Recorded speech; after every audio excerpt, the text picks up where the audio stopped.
Hi friends, அம்மா வந்து கோயில் கிளம்புவாங்க. நீங்களும் வெதை சாப்பாடு வெதை சாப்பாடுனா தடபுல்லாலாம் இருக்கும்னு நினைக்காதீங்க. நான் வந்து சிம்பிளா வந்து எல்லாம் செய்யணும்னு ஆசை தான். நான் நியூ இயர்னால வீடு கிளீன் பண்ற வேலை இருக்கு.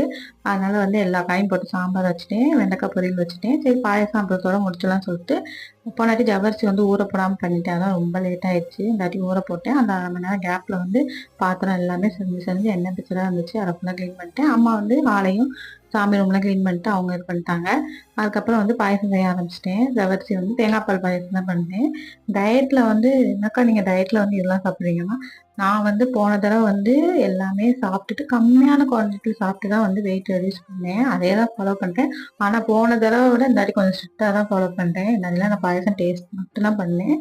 அதுக்கப்புறம் வந்து ஹாஃப் குவாலிட்டி இப்போ 2 இட்லி சாப்பிட்றேன்னா 1 இட்லி அந்த மாதிரி குறைச்சிட்டேன். கொஞ்சம் கொஞ்சம் வீக்காக தான் இருக்கும். மேக்ஸிமம் முடிஞ்ச அளவுக்கு நான் காய்கறி ஃபுல்லாமே எடுத்துக்கிறேன். அவ்வளோதான் ஹெல்த்தியாக சாப்பிட முடியுது.